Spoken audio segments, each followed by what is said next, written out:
Welcome to today's webinar on elastomeric respirators for U.S. healthcare delivery.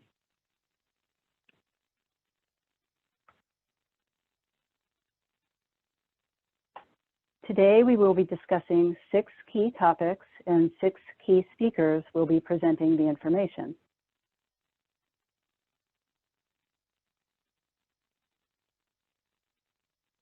The first presentation is the overview of respirator regulations, and I am Marianne D'Alessandro, the Director of the NIOSH National Personal Protective Technology Laboratory.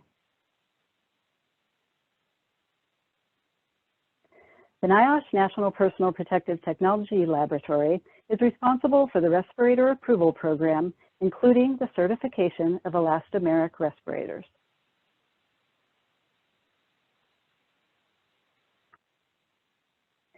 The Occupational Safety and Health Act of 1970 established OSHA in the Department of Labor and NIOSH in the Department of Health and Human Services. HHS transferred the Respiratory Protective Device Approval Authority from the Public Health Service to NIOSH at that time.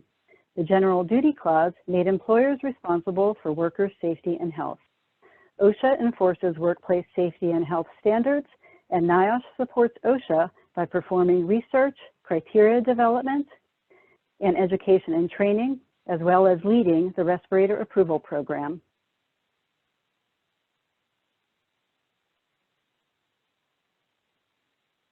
The respirator standards, beginning as early as 1920, evolved into the 1969 ANSI Respiratory Protection Standard. The standard was adopted in 1970 by OSHA, and in 1970, the Respiratory Protective Device Standards were transferred to NIOSH.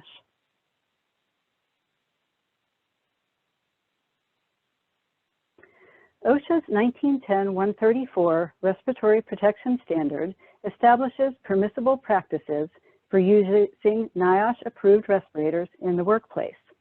Only when engineering and administrative controls are not feasible, or while they are being instituted, appropriate respirators shall be used pursuant to this section. A respirator is provided to each employee when such equipment is necessary to protect the health of the employee. In addition to the key elements of a respirator program shown here, a NIOSH certified respirator must be used. The employer must also evaluate the effectiveness of its program in protecting its employees. OSHA has assigned protection levels for all classes of respirators.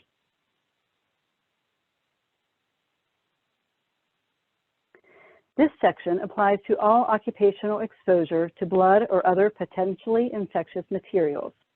As with respiratory hazards, engineering and work practice controls must be used to eliminate or minimize employee exposures.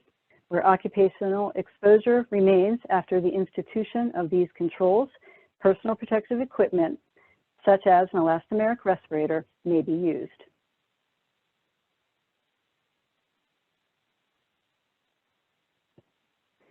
NIOSH's Respiratory Protective Device Approval Program has safeguarded the protection of workers for many years. The Respirator Approval Program activities are comprehensive and include evaluation of the engineering design and quality assurance program, as well as testing the devices and post-market evaluation after the approval is in place.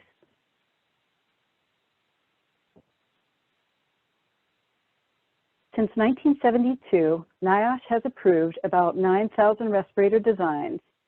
Typically, the program has approximately 100 manufacturers that are issued a NIOSH certificate of approval, with approximately 120 manufacturing sites and that are located in 20 countries.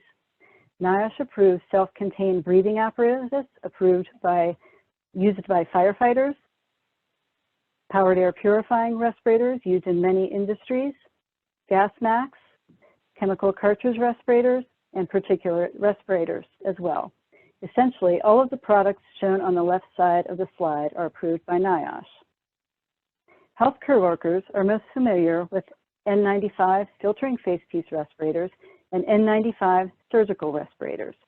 FDA clears only the surgical N95 that is shown on the right. NIOSH-approved respirators, like the elastomeric respirators, that have not undergone FDA clearance have been used in healthcare environments to keep workers safe for many years.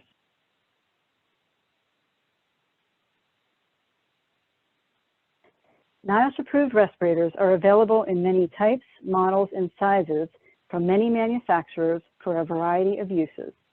The most common types of respirators in healthcare, again, are N95 filtering facepiece respirators. Reusable elastomeric respirators are available that provide the same or greater levels of protection. When used during conventional workplace conditions, the filter cartridge of a reusable elastomeric respirator is not cleaned or disinfected. It is discarded once damaged, soiled, or clogged. Elastomeric respirators are equipped with replaceable filter cartridges of flexible, disc, or pancake-style filters, which are not housed in a cartridge body. As with N95 FFRs, the reusable respirators require a OSHA-approved respiratory protection program, including, but not limited to, initial annual fit testing and user seal checking each time the respirator is used.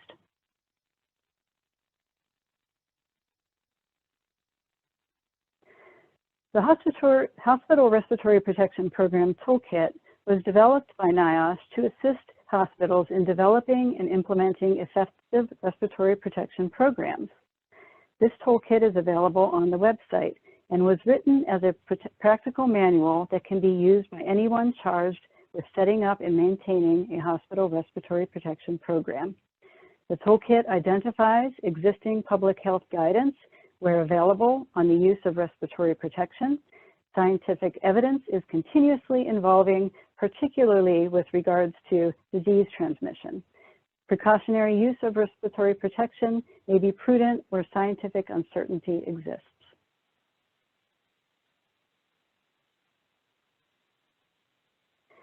This educational monograph is intended to stimulate greater awareness and knowledge of the importance of effective respiratory protection programs in hospitals, as well as to provide examples of strategies for overcoming common implementation challenges. The Joint Commission developed this monograph through a research contract with CDC. Now I would like to turn it over to the next speaker, Dr. David Kuhar.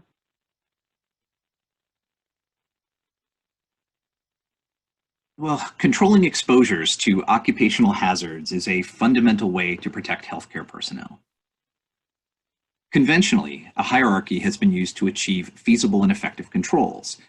This hierarchy of controls, in order of most to least effective, includes elimination, substitution, engineering controls, administrative controls, and finally, personal protective equipment, which depends on consistent and correct use. As patients with infectious diseases are cared for in healthcare settings, eliminating the disease or substituting or replacing it with a non-hazardous option is not really possible. Hence, engineering and administrative controls and personal protective equipment are relied upon to reduce exposures.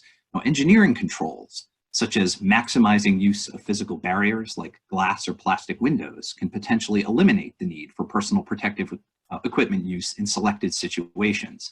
Administrative controls include altering workplace practices and have the potential to reduce exposures. These include strategies such as making ample use of telephone triage and telemedicine to reduce the numbers of patients going to healthcare settings where personal protective equipment might be needed. Now, without going into great detail, the recommended personal protective equipment for caring for patients with known or suspected COVID-19 is a respirator, which is preferred, or a face mask if a respirator is unavailable, and a gown, gloves, and eye protection. Next slide, please. To frame the importance of these controls, it's important to understand that there's currently no specific treatment for COVID-19 patients. The primary treatment is supportive care. Further, there's no vaccine currently available for SARS-CoV-2. Hence, we rely heavily on these controls to prevent transmission to healthcare personnel who may be exposed while performing job duties. And we rely on personal protective equipment for safety during the close interactions with patients that are needed to provide medical care. Personal protective equipment shortages are currently posing a tremendous challenge to our healthcare system. Healthcare facilities are having difficulty accessing the needed equipment and are having to identify the safest ways to provide ongoing patient care during the pandemic. There are ongoing efforts across local, state, and federal public health officials, coalitions, and governments to address these shortages. Exploring options to mitigate these personal protective equipment shortages, including respirators, are critical to ensuring provision of a safe workplace and ongoing patient care. I'll now hand things over to the next speaker. Thanks, Dr. Tuhar. So I'm going to give more context as to why the focus of this presentation is elastomeric respirators. Next slide, please. In February 2020, CDC published a web page that provides strategies for healthcare settings to optimize supplies of disposable N95 respirators when there's limited supply, while maximizing the level of protection offered to healthcare personnel. So the web page is intended for leaders who are responsible for developing and implementing policies and procedures for preventing infectious disease transmission in healthcare settings. We recommend that healthcare facilities make plans in the event of increased demand and decreased supply of PPE based on the following: an understanding of their current inventory and supply chain, an understanding of their utilization rate, communication with healthcare coalitions and state and local partners, and also discussions with local and state public health and emergency management partners. CDC has framed these strategies within the hierarchy of controls, which Dr. Kuhar described, using the surge capacity approach. So surge capacity refers to the ability to manage sudden, unexpected increases in patient volume that would otherwise severely challenge or exceed present capacity of a facility. We thought it would be a useful framework to approach a decreased supply of N95 respirators. 3 general strata have been used to describe surge capacity and can be used to prioritize measures to conserve N95 respirator supplies along the continuum of care. Conventional capacity includes measures that do not cause any change in daily standard practices, so things that should already be implemented in infection prevention and control practices around the country. Contingency capacity includes measures that may change daily standard practices, but may not have a significant impact on the care delivered to the patient or the safety of the healthcare personnel. Crisis capacity are measures that are not commensurate with U.S. standards of care. So engineering controls within conventional capacity include things like performing aerosol generating procedures on COVID-19 patients in airborne infection isolation rooms, or AIIRs, using physical barriers like glass or plastic windows in reception areas, and also properly maintaining ventilation systems. Administrative controls within conventional capacity include things like excluding all healthcare personnel not directly involved in patient care, such as dietary or housekeeping, limiting face-to-face healthcare personnel encounters with patients by bundling care activities, excluding visitors to patients with known or suspected COVID-19, implementing source control. So for example, if a suspected COVID-19 patient is being transferred from the emergency department to the floor, the patient should wear a face mask for source control to minimize the number of healthcare personnel who then have to wear PPE along the route.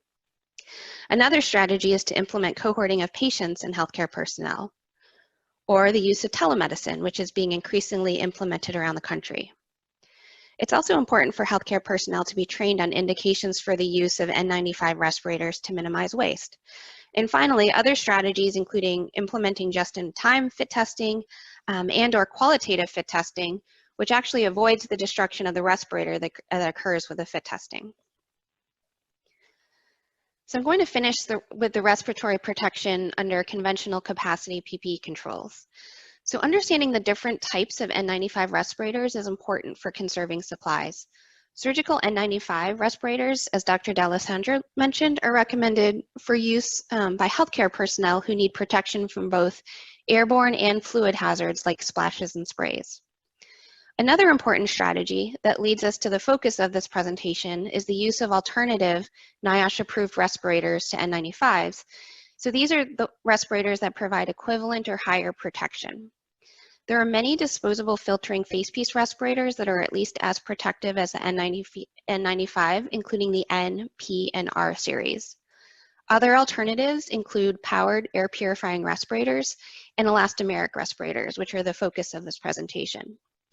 So I wanted to conclude that CDC has also provided contingency and crisis capacity strategies when N95 supplies are limited. So these include things like the use of respirators past their manufacturer designated shelf life, extended use of international respirators, and limited reuse. However, before healthcare settings even consider these contingency and crisis capacity strategies, other types of NIOSH-approved respirators like elastomerics should be considered first. And now I'll turn it over to the next speaker, Dr. Radonovich.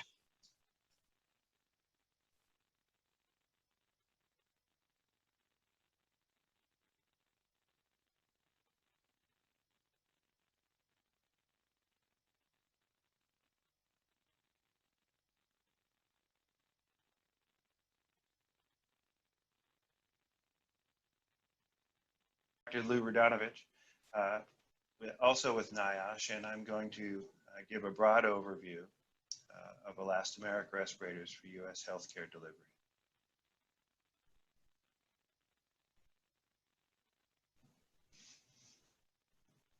So elastomeric half-mask respirators, or EHMRs, are tight-fitting respirators that are made of synthetic or rubber material, permitting them to be repeatedly disinfected, cleaned, and redonned. They are equipped with exchangeable filters, and they may have disposable components. If they are marketed in the United States, they are NIOSH approved, and the Occupational Safety and Health Administration assigns the same level of protection to them as N95 respirators. Fit testing is required, and the same process is used for N95 respirators. During the use of EHMRs in healthcare since 2014. Here, pictured are a number of elastomeric respirators that are currently, or in the past, on the U.S. marketplace. This is not a comprehensive list, but you can see there are a variety of features that become important when they are used in healthcare.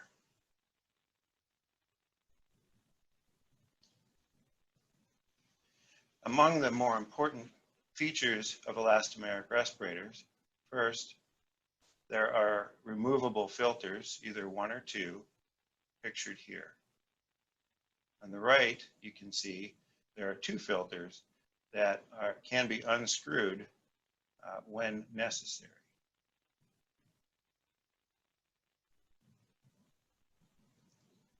Importantly, shown here is the particulate filter. This is the device that filters the particulates and prevents them from being inhaled.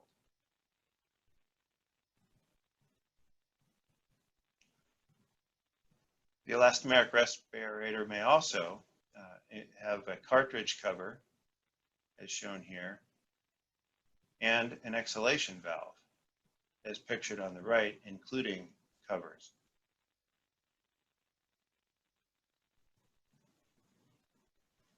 Most elastomeric respirators in the U.S. marketplace come equipped with a P100 filter, although they can also be equipped with an N95 filter.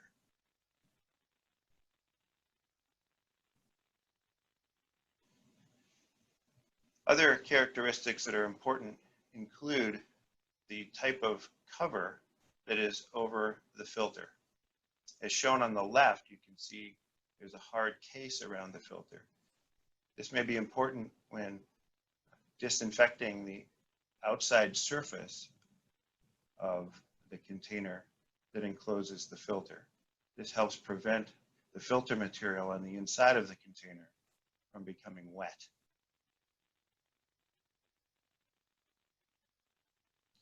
Key benefits of elastomeric respirators, clearly in our current situation during shortages, is that they can be reused.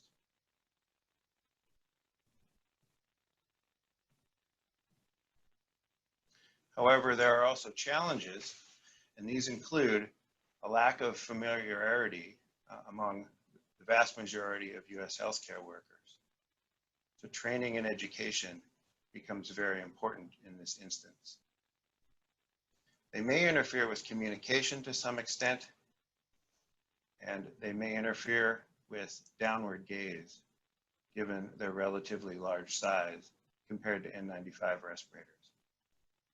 They need to be carried by the healthcare worker from room to room when caring for patients during the workday, since they are reusable. They need to be stored appropriately between work shifts. And disinfection is key.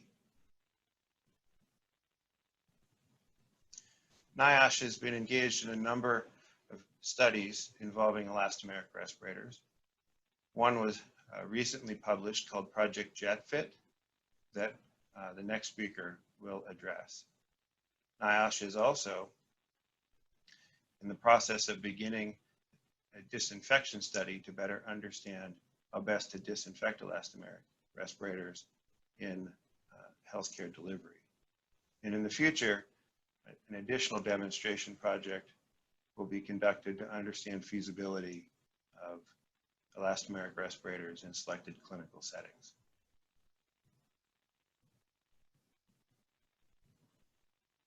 There are additional resources shown here for further reading. And now I would like to turn over, I'd like to allow the next speaker to talk about an important project that was just completed that was funded by CDC NIOSH. This is Lisa Pompey, and I'm going to provide an overview of the just-in-time elastomeric training and fit testing study, also called JEFTIT. The purpose of JEFTIT was to assess the time to achieve fit and training of healthcare workers wearing the elastomeric respirator during a simulated public health emergency. Participants were recruited into this study from 2 healthcare systems, including Emory Healthcare, as well as the University of Texas Health Science Center in Houston. The study included a mix of workers, including nurses, physicians, nurse practitioners, and others. Prior to inclusion, workers were screened for eligibility and informed consent was obtained. Participants were randomized to wear either the elastomeric respirator or the N95 during JEFTIT. 124 participants were randomized into elastomeric, while 29 were randomized into the N95 group. For the JEFTIT, participants engaged in a 2-hour simulated public health emergency in which they were rapidly trained to use their respirator and fit tested. For the elastomeric group, we then assessed their performance in 6 key areas, including inspection, donning, positive pressure user seal check, negative pressure user seal check, doffing, and disinfection. For the training, workers watched a 9-minute video in which they were trained in these key 6 areas, including inspection of the elastomeric to understand each component and how to look for defects within the respirator. They also learned how to correctly put on or don the elastomeric. They learned how to perform user seal checks that assess for satisfactory fit, including the positive pressure user seal check and the negative pressure user seal check.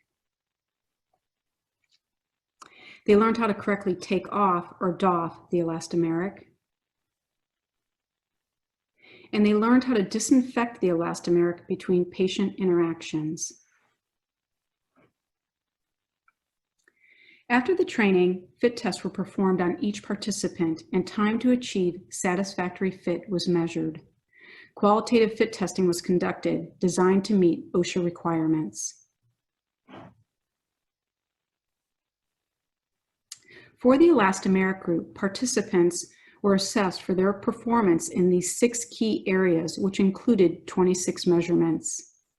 We assessed these 26 measures 3 times consecutively to examine change. The trainer scored participants based on the degree of assistance needed, including physical assistance, verbal assistance, or no assistance. We then summed the scores for each of these 6 key areas with an average of 3 3 within each area, and a possible range of 12 to 18 points, possible points, and a total maximum score of 78 points. For the statistical analysis, we examined differences in the number of attempts to pass fit testing between the elastomeric and the N95 groups. We also examined mean differences for fit testing completion between the elastomeric and the N95 group. For the elastomeric group only, we examined performance scores across the 3 attempts.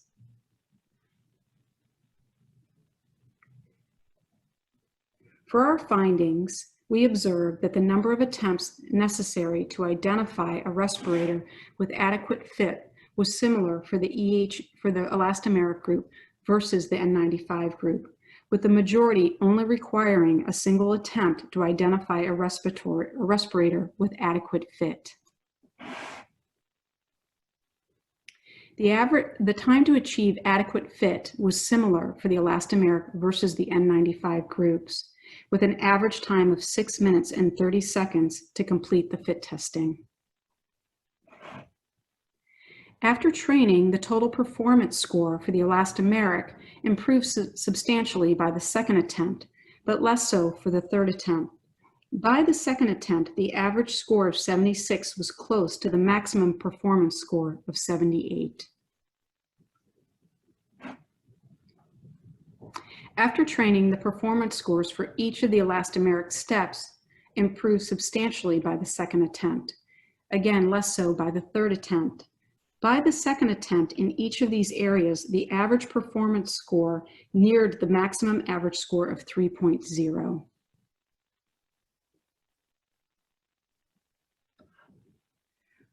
Findings from our studies suggest that the elastomeric may serve as a suitable alternative to the N95 respirator during public health emergencies. We observed that the healthcare personnel can be rapidly fit tested and trained, that the elastomeric fit testing took no longer to conduct than the N95 respirator. Workers quickly demonstrated that they could carry out the 6 key tasks required for elastomeric use. Additional NIOSH CDC sponsored studies are underway or planned, including the assessment of the elastomeric disinfection process, as well as the feasibility of using the elastomeric in patient care. I will now turn this over to the next speaker.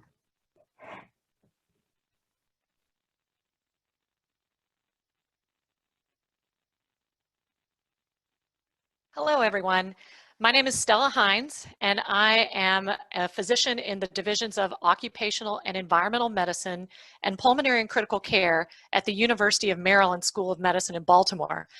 And I will be talking to you about our experience with the use of reusable elastomeric respirators, as well as reviewing what the current evidence base is reflecting on disinfection and cleaning.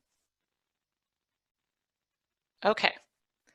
So the University of Maryland Baltimore campus has used elastomeric respirators since 2009 due to N95 respirator shortages. And at that time, the safety director was familiar with elastomeric respirator use from general industry and saw them as reliable.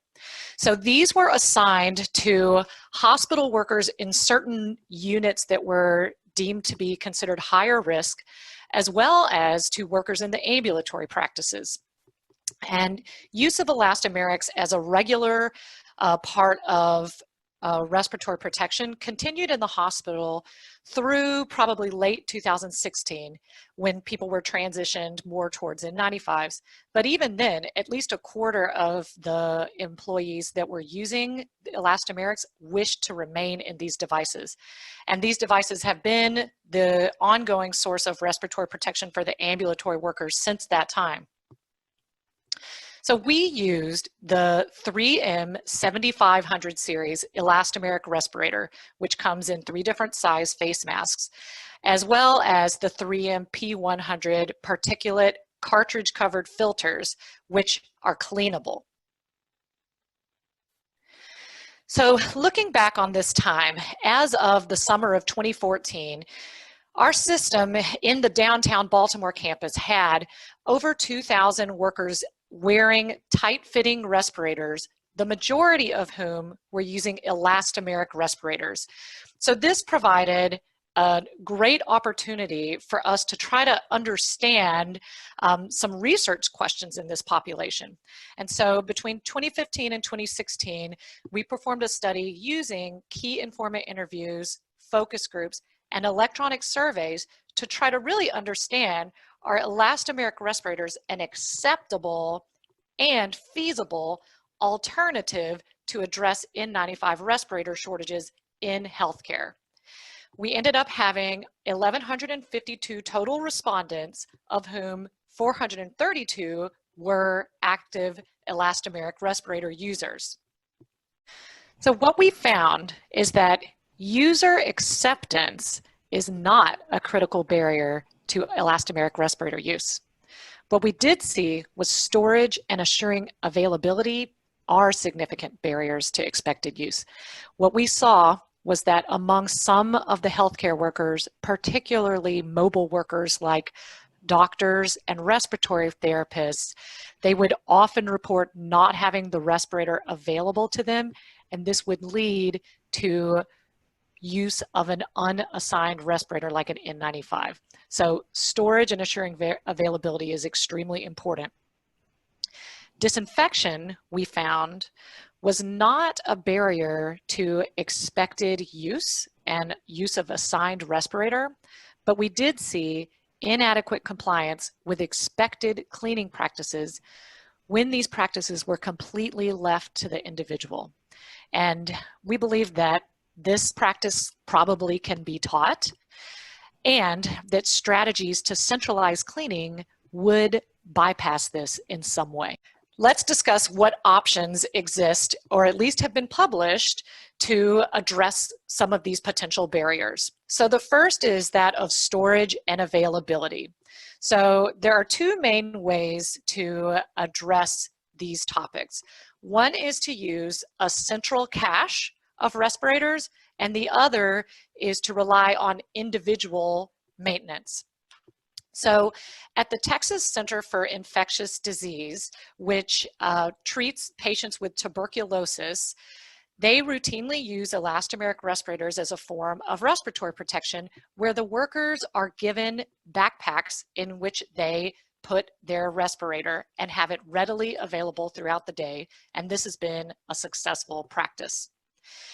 In a Canadian trial where they were piloting use of elastomeric respirators in a medical intensive care unit, there the plan was for these respirators to be centrally cleaned.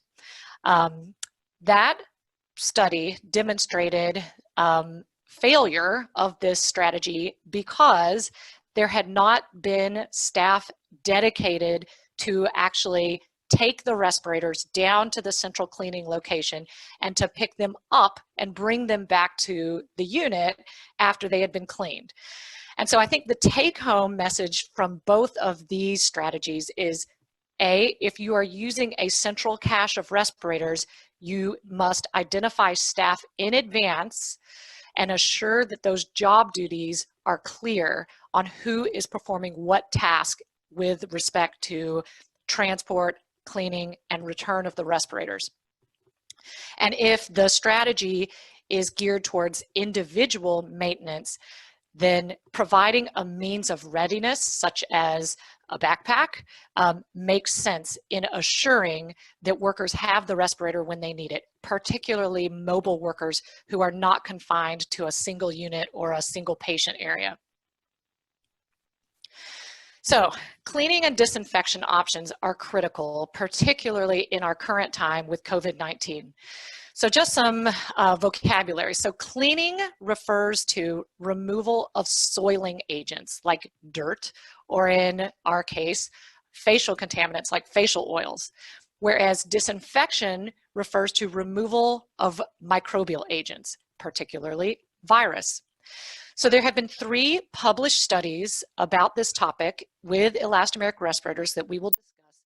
One report to the FDA, and again, considering cleaning and disinfection options, the strategies can be individually based or centrally based, as we talked about with the storage protocols. So one paper that has come out to describe disinfection strategies was published in 2015 in the American Journal of Infection Control by Bessison and colleagues. And in this study, they developed an elastomeric respirator cleaning and disinfection standardized operating procedure.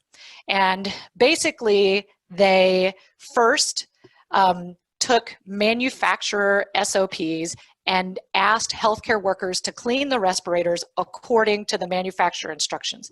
And when they first did that, healthcare workers made 47% of total errors doing this. But after iteratively refining this cleaning and disinfection protocol, they were able to reduce healthcare workers down to 0 errors following this simple protocol. So the protocol required having available a sink with available warm water, 2 buckets, one that would be used to place detergent, a second that would be used to place a chemical disinfectant, and they use dilute bleach solution. They needed tongs because the respirators were to be submerged in the fluids, and these face masks like to float, so the tongs need to keep the respirators in the water. And they used disinfectant wipes for the filters. The total amount of time it took to complete this process took between 16 and 23 minutes, and this study included no microbial testing, but that's coming. So the next 2 slides, these are just snapshots of what the study produced as a tool that could be used for this cleaning and disinfection. And it was meant to be printed out and laminated so that on one page you see what supplies you need before you can clean the respirator. And on the second page, it actually gave a step-by-step instruction to the user to be able to complete the process. So, and again, the healthcare workers were able to complete this with 0 errors by following this simple protocol. So what do we know about microbial removal from respirators? So Lawrence and colleagues studied this and published this then again in American Journal of Infection Control in 2017, really trying to figure out if you had to clean a respirator with soap alone or whether you needed to have cleaning and disinfection with a chemical disinfectant. So they tested 5 different elastomeric models that had been contaminated with both influenza virus as well as artificial sebum. And they compared outcomes among respirators that had just been cleaned with detergent versus those that had been cleaned and disinfected with a bleach chemical disinfectant.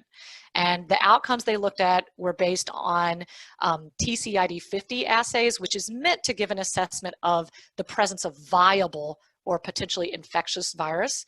And they saw no significant differences in the TCID50 results among respirators that had been only cleaned with detergent versus those that had been cleaned and disinfected. And importantly, virus was completely eliminated from all surfaces except for the fabric straps on 2 models. But they have later evidence to suggest that they were able to achieve a significant reduction in virus presence on the fabric straps. So in this study, which was a laboratory-based study, they performed their cleaning and disinfection protocols in a Class 1 biological safety cabinet. First, they removed the filter cartridges. They put the respirators in the face masks in a bucket that was filled with 0.5% NutriWash detergent and gently cleaned the respirators with a sponge. Then they placed the respirators in a bucket with a dilute bleach solution and then rinsed the respirators. The cartridges, which you cannot submerge in water, were wiped with a super SaniCloth disinfectant wipe, allowed to have a contact time of 2 minutes.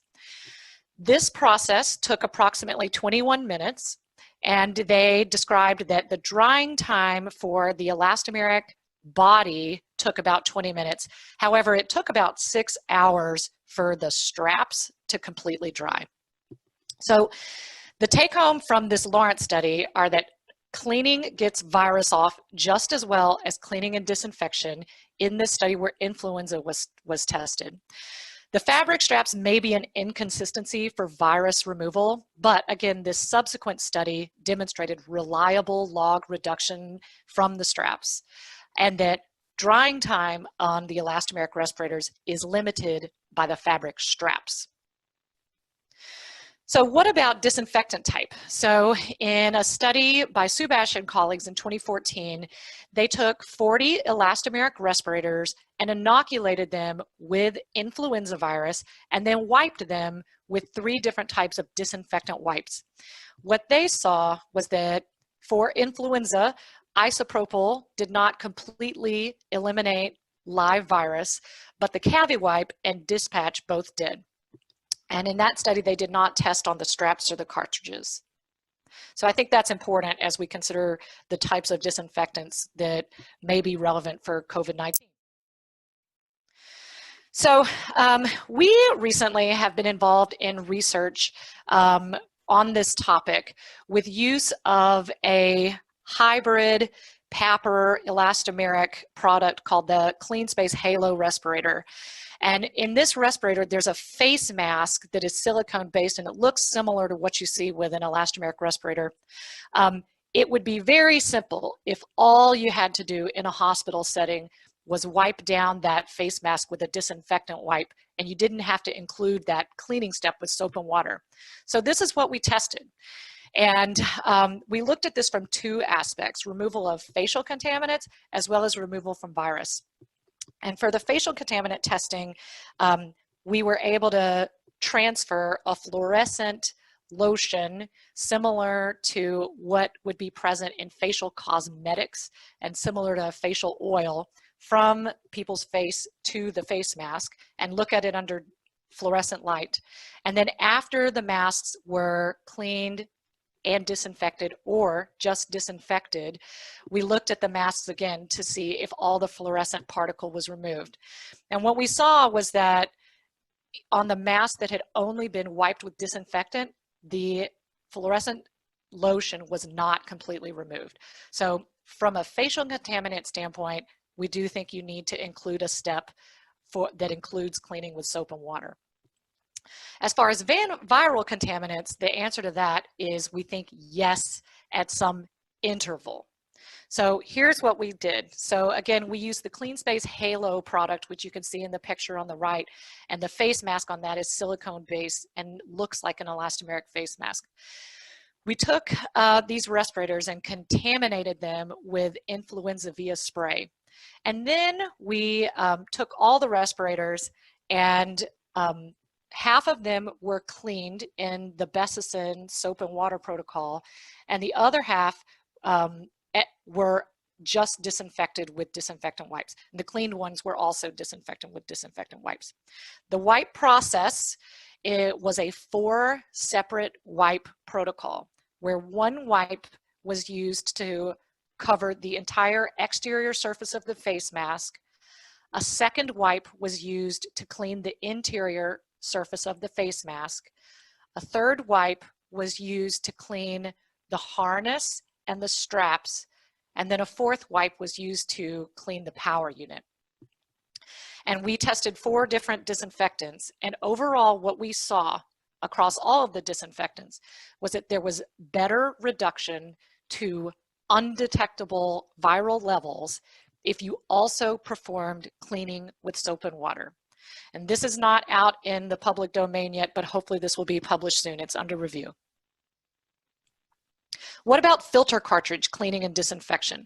So Applied Research Associates had 2019 report evaluated this topic, and they studied 3M covered P100 filter cartridges.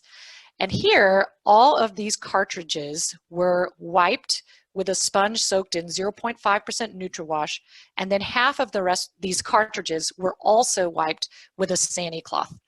They had previously been contaminated with influenza. All of the cartridges had significant reductions in influenza contamination with no significant difference between those that had just been cleaned versus those that had been cleaned and disinfected. And even more importantly, all of the 3M P100 filters passed penetration tests, demonstrating that the filter still works. And this was demonstrated even after 150 cycles of cleaning. So I think this is very important information. So what about automated cleaning? This would be very helpful. So there are limits on the upper temperatures that these elastomeric respirators can tolerate. So ARA studied this with 5 elastomeric models that were contaminated with influenza. And they used a traditional hospital washer disinfector. But importantly, they performed this cleaning at a temperature of 50 centigrade or 122 Fahrenheit. And normally these machines operate at temperatures greater than 90 centigrade. What they studied was a Miele G7899 washer disinfector. And again, they demonstrated no detectable viable virus on the elastomeric respirators that had been cleaned in this automated way. And as far as durability, these respirators passed all of the durability tests in 4 out of the 5 models that were tested that had been cleaned and disinfected up to 100 cycles in this disinfector. So in summary, for the cleaning and disinfection data, there is an evidence base that exists for designing hospital protocols here. Thinking about disinfection, this could very easily happen on wards, but a soap and water protocol probably needs to be done centrally. And I think the key thing here is that there needs to be dedicated staff to perform the cleaning, as well as assigned people to pick up and drop off the respirators. And importantly, elastomeric respirators maintain their integrity after repeated cleaning and disinfection, including automated cleaning in a washer disinfector at 50 centigrade. So what about filter changeout schedule? In general industry, the decision to change out filters is based on exposure limits, the concentration of the toxin, cartridge performance data, and so these principles are kind of hard to apply to infectious agents. In general, the filter needs to be changed when it becomes soiled or damaged, or it becomes hard to breathe through. So what about microbial persistence on filters? Filters in general are made of polypropylene and are usually covered by non-porous cartridges, hard cartridges. Now, viruses can persist on filters, but there are significant reductions in viability over time. What about filter penetration? So I think the best evidence on this has come out of Gardner et al. From 2013, where they studied viable MS2 virus, which is often used to simulate respiratory protection studies. This virus is 20 nanometers in size, but when it's alive, agglomerates to 500 nanometers. And they tested N95 and P100 filters at cyclic versus constant flow rates up to a 270 liter per minute flow rate. And even at that extremely high flow rate, on those P100 filters, the penetration of the viable MS2 virus was less than 0.3%. So I think the take-home message on filter changeout for now is that it's not clear how frequently to change these filters when there's no obvious soiling and no increase in difficulty breathing. There is a video by the University of Nebraska Medical Center's HEROES program where they look at elastomeric respirators, and the guidance there is to change these filters every 3 months, but I think we actually don't know how long you can go with that. With P100 filters, what we do know is that live MS2 virus does not penetrate these filters even at high flow rates. So what are we doing with COVID-19? So in our ambulatory practices, elastomeric respirators are still the main form of respiratory protection, and those outpatient workers are fit tested every year and have their own respirators. In the hospital, elastomeric respirators are part of the pandemic PPE plan. We are disinfecting these respirators with that 4-wipe protocol after each use, and we are using end-of-shift centralized cleaning according to the Besseson protocol and using a shared supply of respirators. So I have included some key references here that are available in the public domain or on PubMed. The findings and conclusions in this presentation represent the opinions of the presenters and do not necessarily represent the views of the National Institute for Occupational Safety and Health, the Centers for Disease Control and Prevention, the University of Texas Houston, Emory University, or the University of Maryland. Mention of products do not imply endorsement.